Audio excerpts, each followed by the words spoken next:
धाकड़ खबर, बेखौफ बेबाक अंदाज। धाकड़ खबर के न्यूज रूम से मैं आपके साथ हूं अकरम रईस खान। मथुरा के नंद बाबा मंदिर में, जिसको नंद महल मंदिर भी कहा जाता है, नमाज पढ़ने की तस्वीरें सामने आने के बाद बवाल खड़ा हो गया है। हालांकि वो शख्स जो नमाज पढ़ने वाला था उसको गिरफ्तार करके जेल भेज दिया गया है, लेकिन अब तस्वीरें उभर रही हैं कि कोई मस्जिद में घुसकर हनुमान चालीसा पढ़ रहा है, कोई ईदगाह में घुसकर हनुमान चालीसा पढ़ रहा है, और कोई इससे भी एक कदम आगे जाते हुए मजार और मस्जिद पर जाकर भगवा रंग पोत दे रहा है। क्या है ये पूरा मामला और कैसे कैसे इसको देखा और समझा जा सकता है और कहां कहां से तस्वीरें उभर रही है, 5 चीज़ें आपके सामने रखने जा रहा हूं। पहले शुरुआत कर लेते हैं फैजल से लेकर।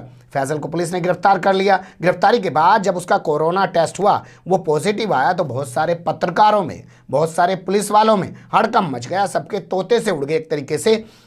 यही नहीं, नंद बाबा मंदिर के जो सेवादार हैं जिनसे उसने बात की थी, उनके भी तोते उड़ गए और उन लोगों ने अपने आप को क्वारंटीन कर लिया। या कुछ लोग उनको सलाह दे रहे हैं कि बाबा जी, महाराज जी, पत्रकार महोदय, पुलिस वालों, अपने आप को क्वारंटीन कर लो या अपना कोरोना टेस्ट करा लो, क्योंकि जो इस मामले में आरोपी पकड़ा गया है, जिसको जेल भेजा गया है, जिसका नाम फैजल, कोई फैजल खान बता रहा है, वो कोरोना पॉजिटिव निकल गया है। तो सबसे बड़ा अपडेट उसी से जुड़ा हुआ है। उसकी गिरफ्तारी के बाद उसको जेल भेज दिया गया है, यानी कि उसके सख्त कार्रवाई की जा रही है। हालांकि उसके खिलाफ कार्रवाई की मांग चारों तरफ से अभी भी और उठ रही है। अब इसी मामले में नंद बाबा मंदिर से जुड़ा हुआ एक अपडेट आपके सामने और रख देता हूं। नंद बाबा मंदिर के सेवादारों के खिलाफ युवाओं ने किया प्रदर्शन। सामने आप देख सकते हैं, अमर उजाला अखबार का स्क्रीनशॉट लगा रहा हूं, जो मथुरा के अखबार में खबर छपी है। उसके मुताबिक 20-25 नौजवान आते हैं और मंदिर के बाहर, जो बरसाना थाने के नंद गांव में स्थित है, मथुरा के अंदर आकर प्रदर्शन करते हैं। मंदिर में घुसने की कोशिश करते हैं। वहां ड्यूटी पर मौजूद दरोगा उनको रोक लेता है। मंदिर का प्रशासन एकदम कपाट, पट, द्वार सब बंद कर देता है और अपने आप को सेव कर लेता है और गर्भगृह के द्वार भी बंद कर देता है। क्यों प्रदर्शन करते हैं? अमर उजाला की रिपोर्ट कहती है कि इसलिए प्रदर्शन कर रहे हैं। इनका कहना है कि पहले इन्हीं सेवादारों ने उन 2 लोगों को यहां नमाज पढ़ने की इजाज़त दे दी, लेकिन जब सोशल मीडिया पे फोटो वायरल हो गया तो उसके बाद ये पीछे चले गए। तो इन्होंने मंदिर में कैसे नमाज पढ़ने की इजाज़त दी? इन लोगों को अब अपने पदों पर बने रहने का अधिकार नहीं है, इनको यहाँ से हटाया जाना चाहिए। इस मामले को देखते हुए मंदिर के आसपास भारी पुलिस फोर्स तैनात कर दिया गया। इन लोगों को समझा बुझाकर पुलिस के जरिए किसी तरह वापस भेजा गया है, लेकिन इन लोगों ने अल्टीमेटम दिया है कि अगर जल्द ही इन लोगों को मंदिर से नहीं हटाया जाएगा तो इनके खिलाफ बड़ा आंदोलन ये युवा करेंगे। कृष्ण मुरारी गोस्वामी, जो यहाँ के एक सेवादार हैं, उनका बयान सामने आया है। उन्होंने कहा कुछ युवा हैं, अनजान हैं, नहीं जानते हैं, ऐसे ही आ गए प्रदर्शन करने। इसको प्रदर्शन नहीं कहा जा सकता, लेकिन जिस तरीके से अभी 20-25 आए हैं तो ये सिलसिला आगे बढ़ सकता है। अभी जानते हैं, मंदिर हो या और तरह के ऐसे धार्मिक संस्थान हो, स्थान हो, जो भी हैं, उन पर सब लोग अपना कब्जे को लेकर झगड़ा करते ही रहते हैं। तो इस बहाने लग रहा होगा दूसरे ग्रुप को कि इस वाले हटाओ और हम अपना कब्जा जमाएंगे, क्योंकि इन्होंने यहाँ मंदिर के अंदर, वो भी कृष्ण जी के मंदिर के अंदर, नमाज पढ़वा दी है। तो ये 2 पहलू हो गए पूरे घटनाक्रम से जुड़े हुए, जहाँ घटनाक्रम हुआ था। अब इसी मथुरा से तीसरी तस्वीर आपके सामने रख रहा हूँ। मंदिर में नमाज पढ़ने के बाद मथुरा के ईदगाह में पढ़ा गया हनुमान चालीसा। बाकायदा फोटो सोशल मीडिया पे वायरल किए गए कल दोपहर 12 बजे, यानी कि मंगलवार के दिन। और ये हनुमान चालीसा पढ़ा गया 10 बजे। बरसाना रोड यहाँ का पड़ता है, वो बरसाना थाना है, ये बरसाना रोड पड़ता है गोवर्धन थाने के अंतर्गत। बरसाना रोड यहाँ पे पड़ता है, वहाँ पे एक ईदगाह है। ईदगाह में 4 लोग गए जो नौजवान हैं, युवा हैं, और उन्होंने जाके वहाँ पे हनुमान चालीसे का पाठ किया और फोटो जो है सोशल मीडिया पे वायरल किया। उसके बाद पुलिस ने इनको अपनी कस्टडी में ले लिया और शांति भंग के आरोप में मामूली सी धारा 151 लगाई। इनको जाके एसडीएम के सामने पेश किया। एसडीएम ने इनको फौरन जमानत पे रिहा कर दिया निजी मुचलके में। उससे पहले जब इनको मेडिकल के लिए ले जाया गया तो अखबार की रिपोर्ट कहती है कि वहाँ पर एक शख्स जो है उसने कहा कि अगर हमारे मंदिर में घुस के नमाज पढ़ी जाएगी तो हम भी उनकी मस्जिदों में और ईदगाह में घुस के हनुमान चालीसा या और तरीके का जो भी है धार्मिक अनुष्ठान वो करेंगे।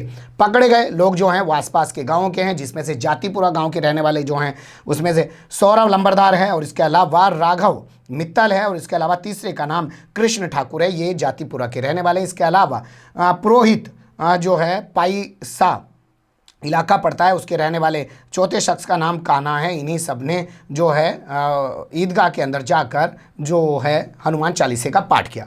इस बाबत जब हमने देखा कि इनके खिलाफ महज मामूली सी कार्रवाई की गई और एसडीएम ने इनको खड़े खड़े जमानत दे दी गई, तो हमने यहाँ के इंस्पेक्टर से, जो बरसाना के इंस्पेक्टर हैं, सॉरी गोवर्धन थाने के इंस्पेक्टर हैं, उनसे बात की फ़ोन पे। हमने पूछा भैया एक बात बताओ थानेदार साहब, इनके खिलाफ मुकदमा दर्ज होना चाहिए था एक धर्मस्थल में जबरन घुसने का, अवैध रूप से घुसने का। दूसरा, इनके खिलाफ धारा लिखी जानी चाहिए थी कि इन्होंने ये हरकत करके दो संप्रदायों के बीच नफरत फैलाने की कोशिश की गई। 153 इनके खिलाफ लिखा जाना चाहिए था। इनके खिलाफ मुकदमा लिखा जाना चाहिए था कि इन्होंने वहां के फोटो खींचे और सोशल मीडिया पे डाले, तो IT एक्ट का मुकदमा भी इनके खिलाफ लिखा जाना चाहिए।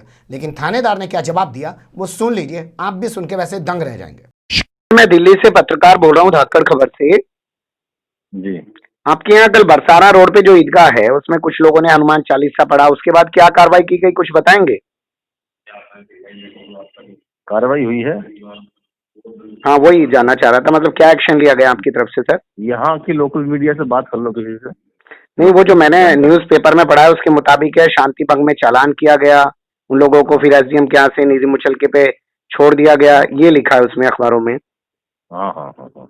तो वो ईदगाह में जबरन घुसने का, दो संप्रदाय के बीच दुश्मनी फैलाने का, ये मुकदमा क्यों नहीं लिखा गया? IT एक्ट क्यों नहीं लगाई गई? देखो ये सब बातें जो है यहाँ जो ग्राउंड पर लोग होते हैं उनको जानकारी होती है। ठीक है, ठीक है जी। तो क्या ये धाराएं नहीं बनती थी इस केस में सर? नहीं, धाराएं तो बहुत सारी बन जाएंगी जी, जब कोई किसी के खिलाफ मुकदमा लिखाएगा तो बहुत सारी धाराएं बन जाती है। जब कोई लिखाता नहीं मुकदमा तो क्या धारा बन जाएगी? ये आपने सही कहा कि कोई लिखाने नहीं आया, पुलिस जो कार्रवाई कर सकती थी वो उसने एक्शन ले लिया जितना कर सकती थी। सुन लिया आपने थानेदार को। थानेदार का सीधा कहना है जब हमें कोई एप्लीकेशन नहीं देगा तो हम क्या करेंगे, हम जितनी कार्रवाई कर सकते थे उतनी बहुत थी। लेकिन थानेदार महोदय एक बात बताइए, जब मामला सार्वजनिक था और आप 151 में चालान करने का अधिकार रखते हैं तो मुकदमा लिखने का अधिकार भी आप रखते हैं। आपको ठोक के मुकदमा लिखना चाहिए था, क्योंकि ठोक के मुकदमा फैजल के खिलाफ लिखा गया और उसके समाज के लोगों ने कहा कि हाँ इसके खिलाफ ठोक के कार्रवाई की जाए। तो ठोक के मुकदमा क्यों नहीं लिखा गया, ये मथुरा के गोवर्धन थाने की पुलिस को जवाब देना पड़ेगा, या यूं कहें मथुरा पुलिस को इसका जवाब देना चाहिए। लेकिन अभी तक कोई जवाब सामने नहीं आया। चौथी तस्वीर का रुख कर लेते हैं। ये तस्वीर हमारे पास बागपत से आ रही है। बागपत में तो और बड़ा कमाल हो गया। यहाँ का एक विनयपुर गांव पड़ता है जो खेकड़ा तहसील के अंतर्गत आता है। वहां पर भाजपा के एक नेता जिनका नाम है मनुपाल बंसल, वो मस्जिद के अंदर चले गए और बाकायदा उन्होंने फेसबुक लाइव करते हुए 30-35 मिनट का लाइव किया है। एक मोबाइल में उन्होंने हनुमान चालीसा शुरू कर दिया, यानी कि ऑन कर दिया हनुमान चालीसा को, और मोबाइल में पढ़ने के जरिए उन्होंने हनुमान चालीसा को पढ़ा और फेसबुक लाइव करते हुए सब लोगों को दिखाया। देखना चाहेंगे आप भी? थोड़ा सा नज़ारा थोड़ा सा दिखा देते हैं, देख लीजिए।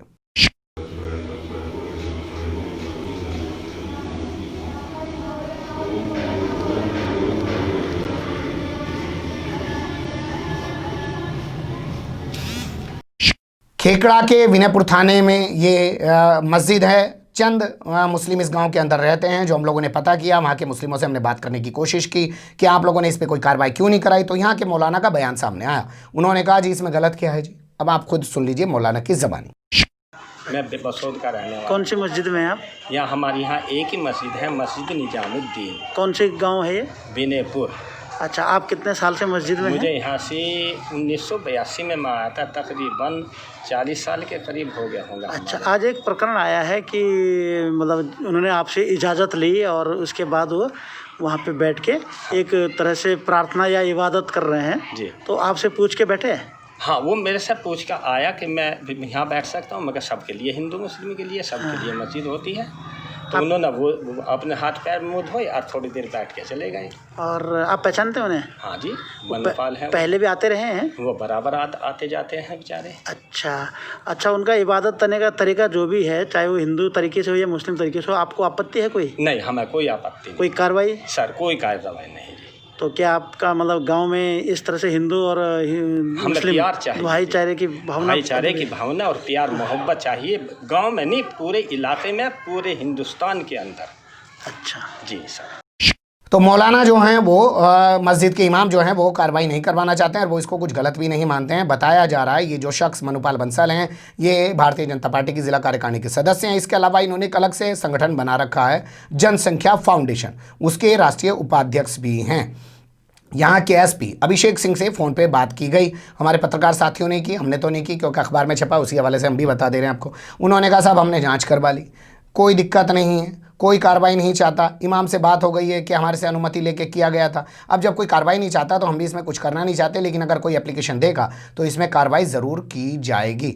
लेकिन इमाम साहब तो कह रहे हैं कि कोई फ़र्क नहीं पड़ता है, गांव में चंद मुट्ठी लोग ये रहते हैं, क्या इसका डर है या ये वाकई में एक भाईचारा है, इस पे भी गौर किया जाना चाहिए। अगली तस्वीर का रुख कर लेते हैं। अब आपको लेके चलते हैं आगरा। मथुरा के बाद आगरा, फिर बागपत। ये मामला फैल कहाँ गया और अभी तो बाकी के ज़िले पड़े हैं, क्योंकि बहुत सारे लोग इस बहाने अपने आप को चमकाने, अपनी छपास का रोग मिटाने, यानी कि अखबार में छपने और टीवी पे दिखने का रोग मिटाने के लिए सामने आ ही जाएंगे। हो सकता है राजधानी दिल्ली में भी कहीं ऐसी हरकत हो जाए और ये मामला लगातार बिहार चुनाव तक जारी रहे, उसके बाद ठंडे बस्ते में डाल दिया जाएगा। आगरा में 2 दरगाहों पर, यानी कि 2 मज़ारों पर और इसके अलावा एक ईदगाह पर भगवा रंग पोतने की कोशिश की गई है। इसके बाद यहाँ की पुलिस एक्टिव हो गई है। उसने बाकायदा भगवा रंग को हटा के वहाँ पहले से हुआ हरा रंग करवा दिया है और जो ईदगाह है उस पर वाइट कलर होता है तो वाइट कलर उस पर करा दिया है। आगरा कॉलेज के सामने स्थित एक मज़ार पर इस तरीके की हरकत की गई है। पता नहीं चल पाया है कि ये मज़ारों पर और ईदगाह पर किन लोगों ने हरकत की है, क्योंकि कोई भी संगठन, हमला हो गया, कोई आतंकी संगठन जब उस पर जिम्मेदारी लेने नहीं आ रहा, वैसा ही कुछ कोई संगठन यहाँ जिम्मेदारी लेने अभी तक सामने नहीं आया, जिसके ज़रिए पुलिस को पता ही नहीं चल पा रहा भैया ये हरकत की है तो किसने की है। लेकिन पुलिस सजग हो गई है, उसने पूरे शहर के अंदर जितने भी मज़ार हैं, ईदगाह हैं, उनको चिन्हित कर लिया और चिन्हित करने के बाद वहाँ पे पुलिस की गश्त बढ़ा दी है। एक तो ये किया है, दूसरा ये किया है कि सीसीटीवी की व्यवस्था कराई जा रही है कि ताकि सीसीटीवी के ज़रिए पता लगाया जा सके कि कौन लोग इस तरीके से शहर का माहौल ख़राब करने की कोशिश कर रहे हैं। लेकिन बड़ी बात ये कि उन्होंने जाके जो गंद फैलाया, फैज़ल और उसके साथी ने नाम रख लिया मोहम्मद चांद और काम कर रहे हैं काले। नाम रख लिया फैज़ल और फैज़ तो किसी को पहुँचा नहीं रहे, लोगों में नफ़रत फैला रहे हैं। उनके इस गंद को कब तक समेटेगा ये समाज, इस पर गौर किया जाना चाहिए। जब मुस्लिम पक्ष की तरफ से साफ कहा जा रहा है कि इसकी इजाज़त नहीं दी जा सकती, ये लोगों ने जो हरकत की है इसको बर्दाश्त नहीं किया जा सकता, तो अब इन चीज़ों को बढ़ावा भी नहीं दिया जाना चाहिए। लेकिन एक राजनीति है, उसको फ़ायदा पहुँचता है तो वो इतनी आसानी से इसको ठंडे बस्ते में डलने भी नहीं देगी। बने रहेगा धक्कड़ खबर के साथ। फिलहाल कमेंट्स के रूप में आप लोग अपनी राय दे सकते हैं, खबर को लाइक कर सकते हैं, चैनल को सब्सक्राइब कर सकते हैं और ज़्यादा से ज़्यादा हमारी खबरों को शेयर कर सकते हैं। फिर ऐसे ही किसी सुलगते हुए उलझते मुद्दे लेकर मैं आपके सामने हूँगा हाजिर। फिलहाल अभी मुझे दें इजाज़त।